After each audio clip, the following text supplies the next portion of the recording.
Hello, hi everyone. How are you? Okay, students, I hope you are taking fun, you are making fun.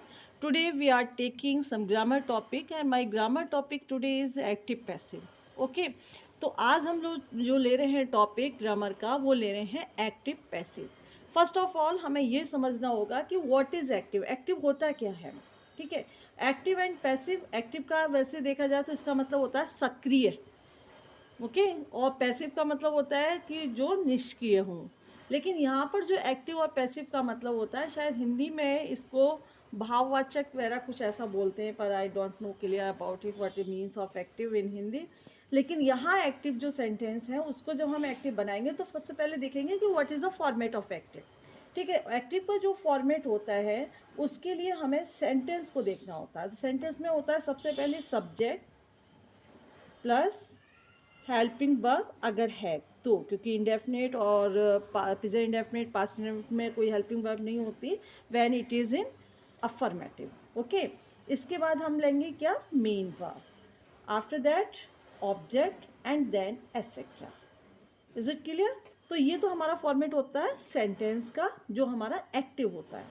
When we are making the sentence in passive, तो जब हम passive में बनाते हैं sentence को, first of all we have to take object in subject form. Object को हम subject के फॉर्म में लेंगे।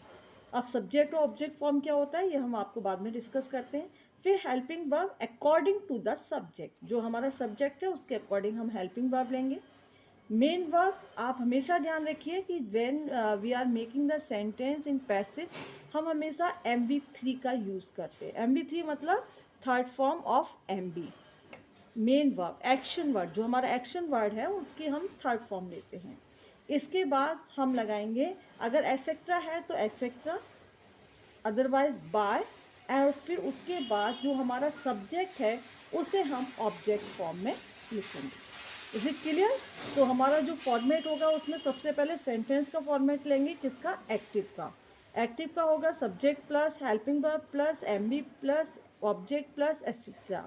और जब हम इसे सेंटेंस को बना रहे हैं पैसिव, तो जो हमारा ऑब्जेक्ट है उस ऑब्जेक्ट को हम सब्जेक्ट फॉर्म में लेंगे और उसके बाद helping verb according to the subject लेंगे। सॉरी, फिर उसके बाद MB3 लेंगे एंड देन जो हमारा एटसेट्रा दे रखा है उस एटसेट्रा को हम पीछे भी ले सकते हैं और आगे भी ले सकते हैं, plus by plus object. Is it clear? अब हम ये सबसे पहले जब हम एक्टिव से पैसिव बना रहे हैं तो हमें एक और चीज़ देखना होगा कि हम ऑब्जेक्ट को सब्जेक्ट बनाएं कैसे। ठीक है, तो सबसे पहले आप लोगों ने पर्सनल प्रोनाउन पढ़े होंगे। पर्सनल प्रोनाउन में हमारे जो 3 प्रकार के हमने सब्जेक्ट सीखे थे।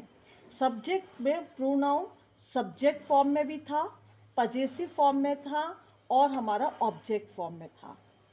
क्लियर? सब्जेक्टिव फॉर्म में हमारा जो था वो था I, we, you, they, he, she and it. ये हमारे पर्सनल प्रोनाउन थे जो सब्जेक्ट फॉर्म में थे। जब इसका पजेसिव था, वैसे हमें पजेसिव का इसमें कुछ लेना देना नहीं है, लेकिन चूंकि मैं पर्सनल प्रोनाउन बता रही हूँ तो यहाँ पर मैं इस चीज़ को डिस्कस करना समझती हूँ कि बेटर होगा। तो आई का पजेसिव होगा हमारा माई, वी का पजेसिव होगा हमारा अवर, यू का पजेसिव होगा हमारा योर, दे का पजेसिव होगा हमारा देयर, ही का होगा हिज एंड शी का हर और इट का इट्स।